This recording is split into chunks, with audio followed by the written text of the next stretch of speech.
Today is February the 7th, 2019.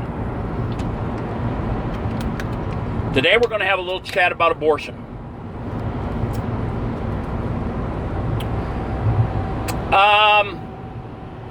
Women want to tell men that we have no right when it comes to abortion. So, I have kind of a background in science.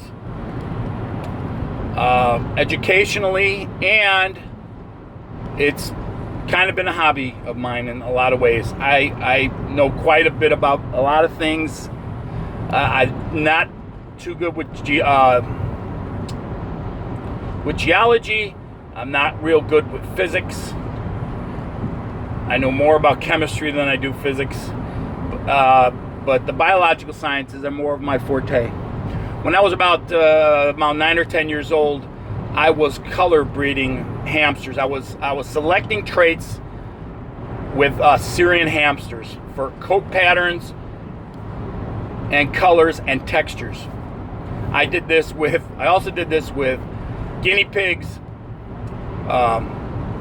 cockatiels, parakeets, tropical fish. I still do it with tropical fish. I do it with goldfish, and I do it with some species of live bearers. And I'm doing it right now with pigeons, selectively breeding for traits.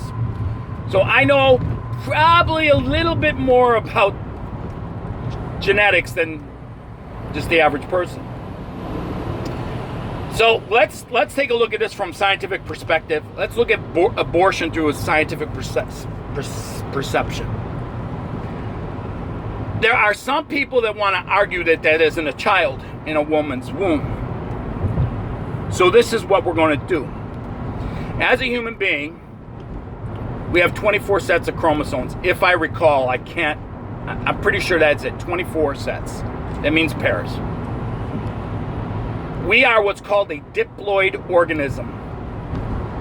Most creatures on the planet are, not everything. Diploid meaning two. All right, two sets of chromosomes. A haploid cell is a sex cell, which is an egg cell or a sperm cell. Sexual reproduction is the best way for diversity in your genes. That's the way it works. Male and female, two genders and higher organisms. Mammals are considered higher organisms. Human beings are mammals, meaning we have two genders.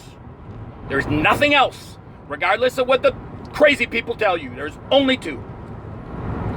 One produces eggs, one produces sperm, and unless there's a genetic anomaly, and there's something wrong, a genetic anomaly, and there are genetic anomalies in regards to this, and it happens in a lot of creatures, including human beings, there's only two genders.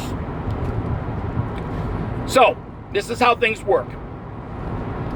As a diploid organism, when you produce a sperm cell or an egg cell, it's haploid, meaning it's half the genetic code of the parent, either one, male or female.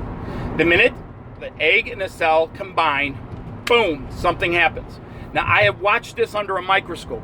I have watched the sperm and the egg of a sea urchin combined and see what happens. And something happens that's kind of miraculous. There is like an explosion. There's actually a small flash of light when this happens. Okay, that's no joke. You can find it online. Look at it. You have this combination. You have boom, something happens, and right away you get this cell completely changes, and it starts to divide into a single cell. It's a single cell. Then there's two. Then there's four, and the next thing you know, in a rather quick period of time, you have something that starts to develop that's going to be the organism that's set in its genes. Human beings have 24. No other creature that we know of has the 24 chromosomes. A fruit fly has 8. Every living creature on the planet has a certain set of chromosomes that's unique to itself. You can't get around it. It's the way it is. You can do a genetic test, and you can pretty much find out what it is just by how many pairs of chromosomes it is. Now, there's certain animals, certain species like horses, where they're all related, And I'm pretty sure that horses and donkeys have the same set, but there's some differences that will make them be, which would be speciate, where they become a different species. And there's subtle differences within that. So we'll make that simple enough. Now, the way science has worked, as scientists have come up with terms for early development. So as soon as that sperm and that egg hit, that becomes a zygote. And after a certain amount of time, there's a development that's called an embryo. And after there's a certain part of development, at least in mammals, it becomes a fetus. Gestation period within different mammals is different. Human beings have 9 months. Hamsters have 16 days. It takes 16 days to make a little tiny pink hamster this big. Okay? Elephants, it takes 2 years. It's completely unique depending on the species. Now, as soon as that egg and that sperm meet, everything about the offspring that it is going to be is already predetermined. The color of the hair, the height, color of the eyes, texture of the hair, texture of the skin, color of the skin. Every single thing, and even the intelligence has a genetic component. There is everything that's physically about the person, and in a lot of ways, some of the intellectual capacities as well. It's all pre-programmed, it's already in there, and it's unique individual. Even if the parents have multiple children, each one is going to be completely unique because of the way genes, the way chromosomes, the way cells work. I'm 54 years old. This is what I look like at 54. I didn't look like this 1 year ago. I didn't look like this 2 years ago, 10 years ago, 15 years ago, 30 years ago, 50 years ago. At one time in my development, okay, where you'd have to look at me under a microscope, I didn't look anything like any of those other times of my life. But it was still me. No matter what it is, that was still me in a little tiny genetic package of genes and chromosomes all curled up in a bundle. That was me. That was not me as an egg. That was not me as a sperm. But the minute those two combined, that was me at that point of development in time. This is me at 54 years of development of time. You can't argue this. That is the science of it. We have a whole branches of medical science donated to development of human beings from the beginning, from the very beginning of conception. Anything anybody else tells you is a lie. And any scientist worth any salt and any brain in his head knows this. So how do you make this a political issue? Well, you tell people that it's not human. You tell people that this zygote is not really human, it's just a bunch of cells. Now, you can go online and you can look and see what a human being looks like in every stage of development, month by month. When do you decide that that looks human enough? I challenge anybody listening to this to take a look. So even your sex, your gender is determined at birth. It is. You can't deny it. The X and Y chromosome determines if you're a male or female, unless you're born with a genetic anomaly, and that does happen. That happens in a lot of organisms. And it's a medical condition, rides on that, is given to it, a name is given to it. Because there are things that go wrong in the process of combination. Things happen, particularly the older we get, like Down syndrome, okay? You can't deny the humanity. Put it this way. If you put two horses together and the mare gets pregnant, you're gonna have a baby horse. You can't get around it. There's a horse coming out of that mare's womb, whether you like it or not. The chromosomes are set for it. The animal is, like gives birth to like. You can't change this. You can dehumanize, dehorsify the horse, so it's not going to have a foal. Human beings give birth to human beings. Whether you're at a grain of development the size of a rice, piece of rice, versus a 9-month-old child that's 8 pounds. Let's get realistic here. So, we live in a country now where openly a governor of a state says, well, it's up to the parents to decide if the child wants to live, even after birth. He's on tape doing this. If the child is born and it's not what, say the kid's got Down syndrome, or say the kid is deaf, or the kid is born blind, it's between the parents and the doctor to let what happen. We'll keep them comfortable till we can decide what to. That's called infanticide. That's killing a child. Now, they want to wrestle with somatics when it's in the womb. So when do you decide that this person's humanity is real? Because of technology, we could take children out of the womb at a younger and younger age. I know somebody that had a preemie that was only about this big. It was less than a pound. Now, you couldn't have done that 10 years ago. And the kid spent his first 4 months of life in the hospital before he's big enough to come home because of technology. So what happens if technology gets to the point where we have an artificial womb where you can raise up a human being in a tube? They've been working on it a long time, particularly the Japanese. They've been working on this a long time. So when are you going to decide that person's disposable? There's a lot of ethics involved with this. When are you going to decide? If you're not going to view the sanctity of human life when you're developing and you're this big, what good is it when you're my age? What good is it if I'm 92 and I'm not used to society, not much used to society anymore?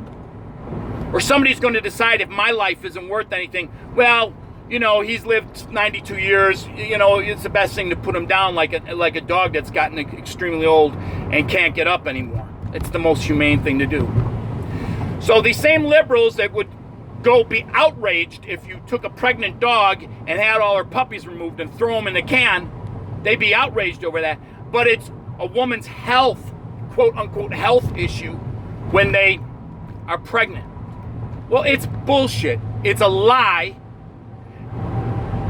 And all these people that like to perpetuate the lie don't want you to think that what you're carrying inside is a human being. Now, as a man, I should have a say in the pregnancy of a woman. And this is why. Because that child is also mine. So what if you decide we're going to fertilize a couple eggs in a test tube, put it in an artificial womb when it happens? Then whose decision is it? Just the woman's? Because it's not in her body anymore, so what are you going to do now? So, and the man's not going to have any choice? I mean, it's not in her body, it's grown in a test tube. What are you going to do then? See, here's the thing. What men get stuck. If a woman decides that she wants to have the child, and she doesn't want to be involved with the man legally gets screwed taking care of this kid till he's about 25 years old. 26 years old, ain't even 18 anymore.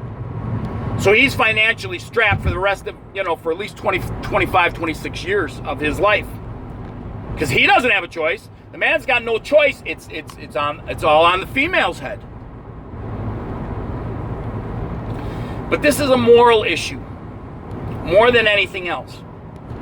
You cannot let politicians and wicked, evil, vile doctors tell you that human development, that a person isn't a person until they're born.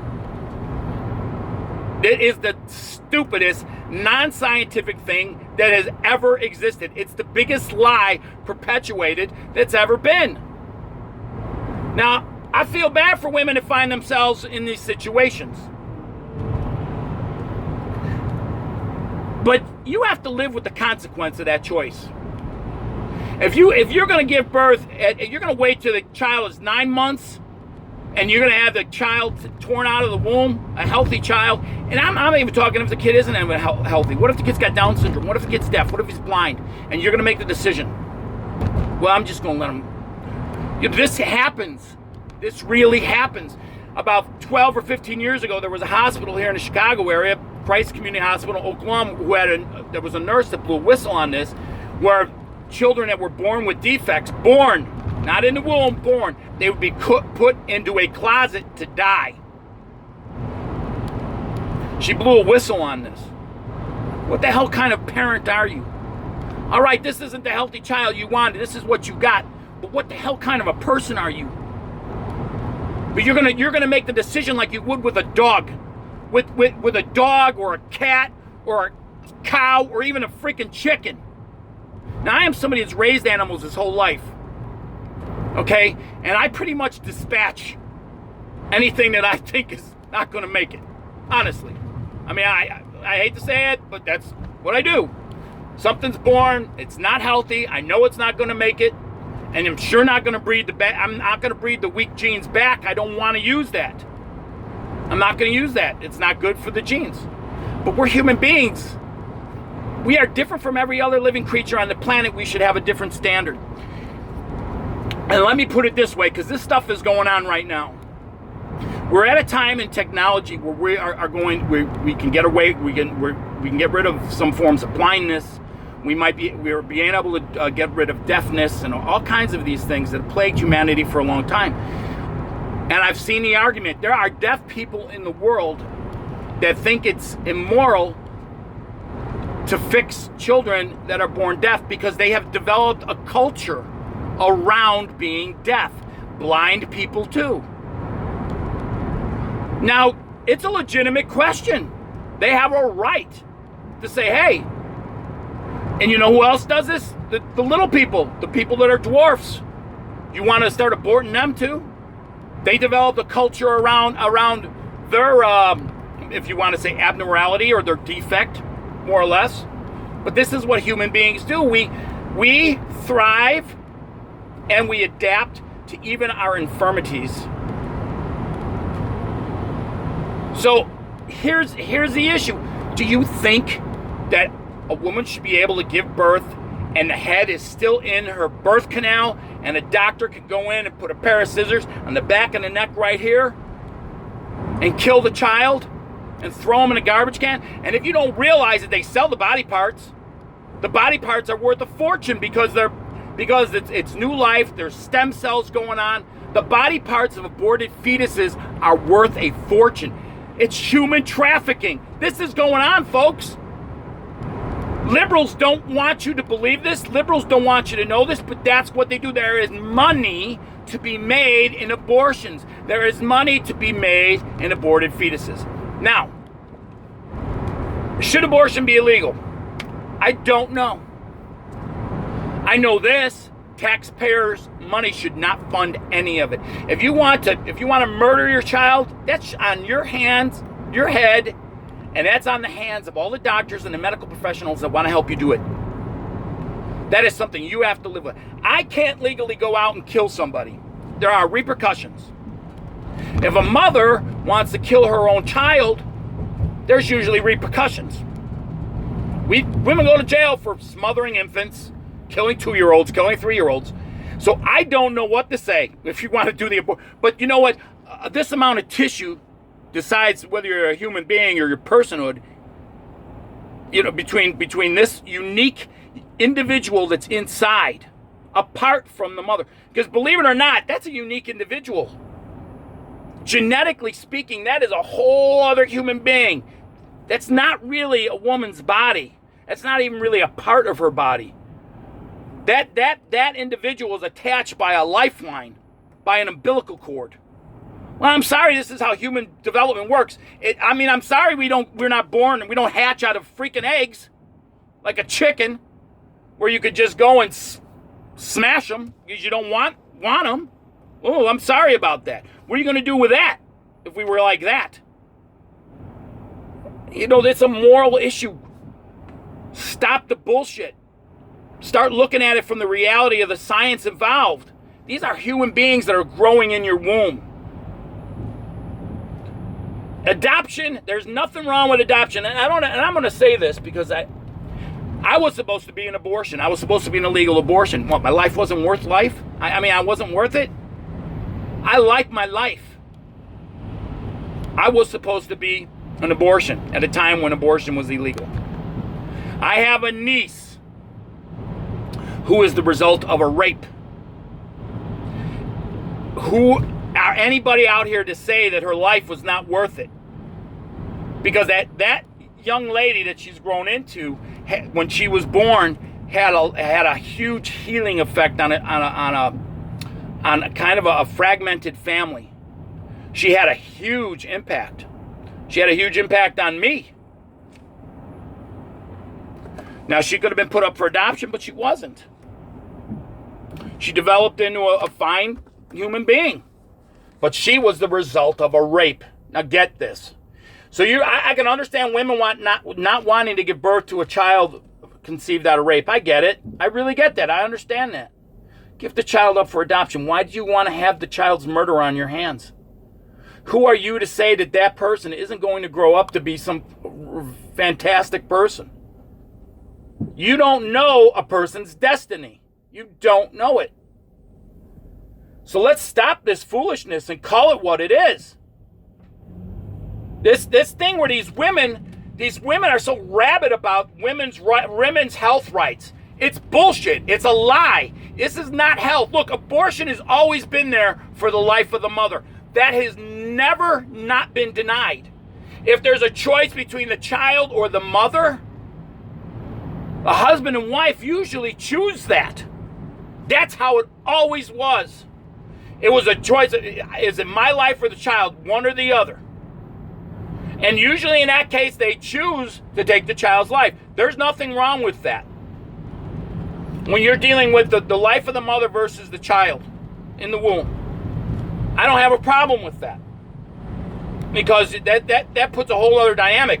That really is a woman's health issue, and that has always been legal. But liberals want to have changed that definition of it. The health of the mother comes down to how are you mentally? Well, geez, how do you know how anybody is mentally? Is anybody ever really stable?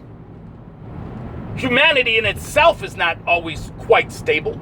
So who are you to decide what a woman's health issue? Bullshit. Abortion is really about one thing. It's about convenience. It's what came with sexual freedom. You want to behave like an animal and stick your ass in the air every time you're in heat to be mounted by any male that comes around, and the result is pregnancy, and your idea of dealing with that pregnancy is about convenience of aborting it. That's a consequence of your behavior. If you're going to be so damn stupid, and I don't care if this comes off as judgmental, and men, you have a lot to do with this too. Don't go mounting females that you're not willing to hook yourself up with permanently. What the hell's the matter with you? This is what freaking hamsters do. You want to live like a hamster? Honestly, that's what hamsters do. I've learned over the course of my life that I have a lot more respect for animals because they do what they're supposed to do. And when they reject their young, when they kill their young, there is usually some extraordinary circumstances that force them to do that. Like they're being pursued by a predator. Kangaroos like to do that. Kangaroos like to throw, if they're being chased by a predator and the joey's weighing her down, she'll throw them out. Throw them to the pack of dingoes chasing her so she can save herself. And at the same time, she's got an embryo that's in stasis, waiting to develop and replace the other one. That's how kangaroos are. Rodents like to eat their young in case they're trapped and they're in a situation where they feel that they're stressed out beyond belief, they can't get away from it. They'll eat their young. How much better are we than a kangaroo? How much better are we than a freaking rodent? Don't buy the political lie.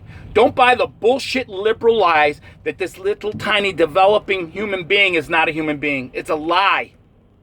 It's a lie. And what makes me angry about this is you have a whole political party built on this bullshit lie. And the women grab it and run around with a flag proud about it. Don't be proud about it. Do the right thing. Get your ass pregnant. Give the kid up for adoption. There are people looking for children. And if, I can go into the semantics about abortion and how it targets minorities, specifically black people, because that's what it was designed for. That's originally what Planned Parenthood was all about. It was about trying to reduce the numbers of brown-skinned people and Jews too. I'm pretty sure because that was always part of the plan.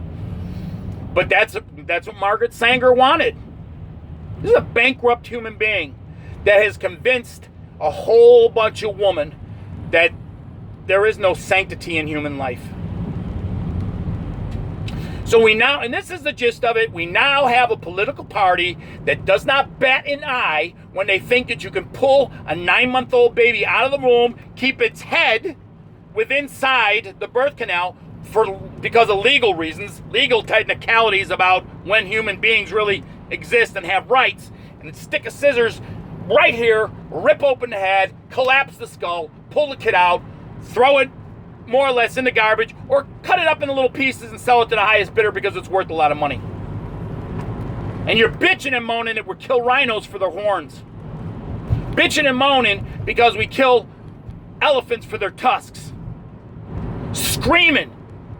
But you think nothing of them trafficking in human baby parts. Think about it. What a bunch of hypocrites liberals are. How pathetic are you? And am I angry about it? Yes. Because you don't know shit about science, and you allowed yourself to be blindsided and bullshitted by a bankrupt satanic political party. And it makes me angry. So that's my view on abortion. And if it makes me look like an asshole, I could give a shit. But I hope something I said makes sense. Don't sit here and think that I'm wrong about this, because I'm not. Because the science is there. You can look it up yourself. You're going to deny a whole branch of medical science on human reproductive. I just don't get it. So I'm going to be bothered by this all day. All because of the State of Union address. All because a bunch of women decided to dress up in white and act like idiots. Because you guys are fools. I'm ashamed of Congress. And anybody, you voted for all those people? You put those people in office, all those people who think that this kind of thing is a good thing. There's something wrong with you. You have a pathogen in your brain. Something has happened to you because you lost the soul of what makes humanity great. You have embraced darkness. You have embraced wickedness. You have embraced everything that is vile. It's just hauntingly disturbing. You shouldn't be able to look yourself in the mirror.